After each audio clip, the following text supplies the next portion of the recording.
பிரியமானவர்களே, பொல்லாப்பு உனக்கு நேரிடாது, வாதை உன் கூடாரத்தை அணுகாது, கர்த்தர் உன்னை எல்லா தீங்குக்கும் விலக்கி காப்பார். இது கர்த்தருடைய வார்த்தை. இப்படிதான் ஒவ்வொரு நாளும் கர்த்தர் தம்முடைய வார்த்தையை அனுப்புகிறார். இந்த வார்த்தைகளை கேட்கிற நீங்கள் பாக்கியவான்களாய் இருக்கிறீர்கள். இப்படிப்பட்ட வார்த்தைகளை நீங்கள் அநேகருக்கு சொல்லுங்க, அநேகருக்கு அனுப்புங்க.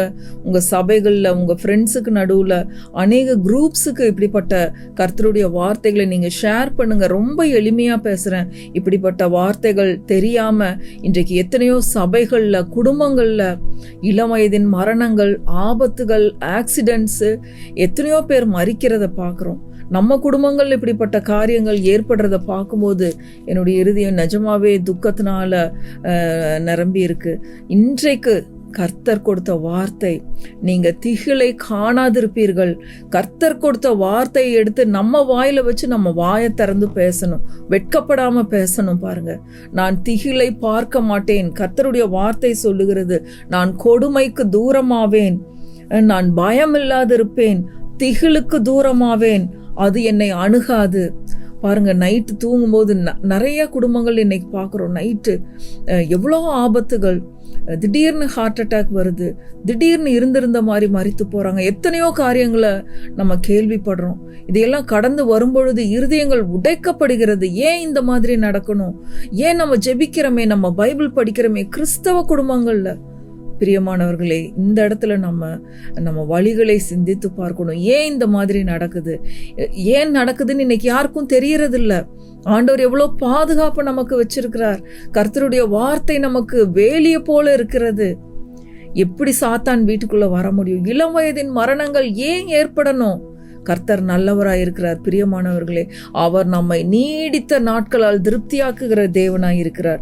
இப்படிப்பட்ட வசனங்களை நம்ம நம்பி விசுவாசிக்க வேண்டியது அவசியமா இருக்கு. ஒவ்வொரு நாளும் வாயை திறந்து நம்ம குடும்பங்கள்ல இப்படிப்பட்ட வசனங்களை நாம் வாயை திறந்து சொல்லணும், அறிக்கை பண்ணணும். பாருங்க, சங்கீதம் 91 கடைசி வசனத்துல போட்டிருக்கு, நீடித்த நாட்களால் அவனை திருப்தியாக்கி என் ரட்சிப்பை அவனுக்கு காண்பிப்பேன். கர்த்தர் நம்ம ஒவ்வொருத்தருக்கும் நீடித்த ஆயுசு நாட்கள் வச்சிருக்கிறாரு. நீடித்த ஆயுசு நாட்கள்னா வியாதி படுக்கையில் இல்ல, வியாதி இல்லாதபடி நல்ல சுகத்தோடும் பலத்தோடும் அவர் நம்மை வைக்கிற தேவனாய் இருக்கிறார். நீங்க அதை விரும்பும் போதுதான் அது உங்களுக்கு நடக்கும். நீங்க அதை விரும்பி வாயை திறந்து பேசும்போது, நம்ம வாயை திறந்து எதை பேசுறோமோ அதை தான் நம்ம பெற்றுக்கொள்வோம். பாருங்க, இன்னொரு முக்கியமான வசனத்தை இன்னைக்கு சொல்ல போறேன். உபாகமம் 30வது அதிகாரம் 19, 20வது வசனங்கள். உபாகமம் 30, 19, 20வது வசனம் பாருங்க. நான் ஜீவனையும் மரணத்தையும் ஆசீர்வாதத்தையும் சாபத்தையும் உனக்கு முன் வைத்தேன் என்று உங்கள் மேல் வானத்தையும் பூமியையும் இன்று சாட்சி வைக்கிறேன். பாருங்க, சுருக்கமா சொல்றேன். நான் ஜீவனையும் மரணத்தையும் ஆசீர்வாதத்தையும் சாபத்தையும், ஜீவனையும் மரணத்தையும் ஆசீர்வாதத்தையும் சாபத்தையும் உங்களுக்கு முன்னாடி வைக்கிறேன். ஆனா நீங்க எதை தெரிந்து கொள்ளுங்கள். பாருங்க, அந்த வசனம் முடிவுல கர்த்தர் என்ன சொல்றாருன்னு பாருங்க. ஆகையால் நீயும் உன் சந்ததியும் பிழைக்கும்படிக்கு நீ ஜீவனை தெரிந்து கொண்டு. நம்ம என்ன பண்ணணுமா? ஜீவனை தெரிந்து கொள்ள வேண்டும். பிரியமானவர்களே, நம்ம ஏன் அகால மரணங்களையும் ஆபத்துகளையும், ஐயோ இது கர்த்தருடைய சித்தம், இது இப்படிதான் நாம அப்படின்னு நீங்க ஏன் அதை எடுத்துக்கணும்? கர்த்தரே என்ன சொல்றாரு? நீ ஜீவனை தெரிந்து கொண்டு, நான் ஜீவனை தெரிந்து கொள்ளுகிறேன். ஒவ்வொரு நாளும் இதை நம்ம சொல்லணும். பாருங்க, ஜீவனும் இருக்கு, மரணமும் இருக்கு, ஆனா நீ ஜீவனை தெரிந்து கொள் அப்படின்னு கர்த்தர் இந்த நாள்ல நமக்கு கற்றுக் கொடுக்கிறார். பாருங்க, அடுத்தது 20வது வசனம் பாருங்க.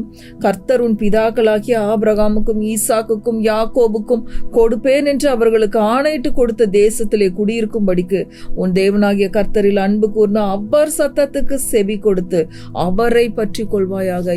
அவரையே நீங்க பற்றி கொள்ளுங்க. அப்ப என்ன நடக்குமா?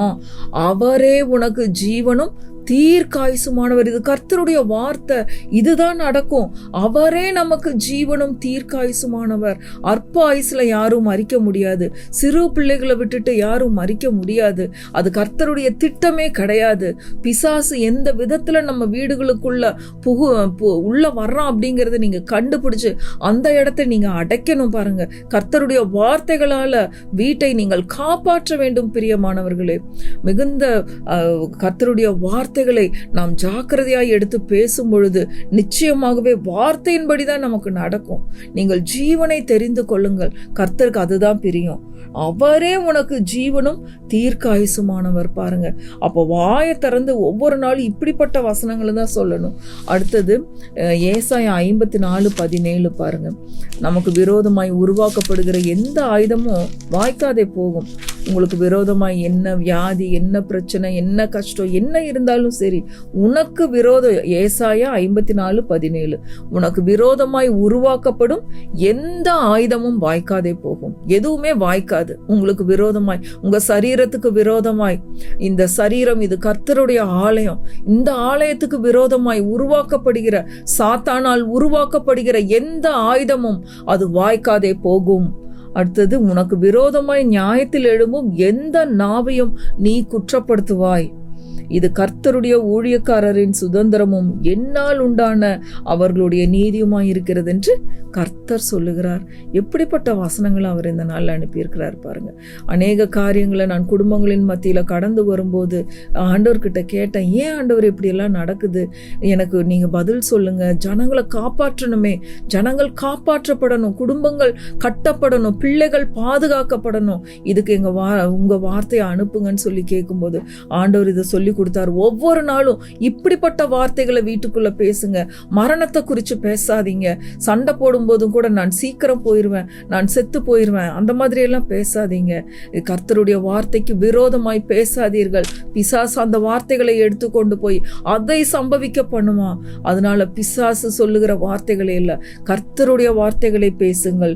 கொடுமைக்கு தூரமாவேன், பயமில்லாதிருப்பேன், தீமை எங்க வீட்டை அணுகாது, பொல்லாப்பு எனக்கு நேரிடாது, வாதை என் கூடாரத்தை அணுகாது.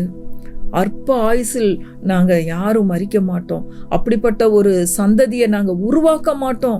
இப்படிப்பட்ட நல்ல வார்த்தைகளை பேசுங்க, கர்த்தருடைய வார்த்தைகளை பேசுங்க. பேச முடியல அப்படின்னா நம்ம வாயை வச்சுட்டு அமைதியா இருந்துக்கணும். பாருங்க, இப்படிப்பட்ட வார்த்தைகளை நாம் இந்த உபாகமம் 30 எத்தனையோ ஆண்டுகள் எனக்கு இந்த வசனங்கள்லாம் தெரியாது. ஒருவேளை வேதத்தை ஃபுல்லா படிச்சிருக்கலாம், 24 மணி நேரமும் பைபிளும் கையுமா இருந்திருக்கலாம்.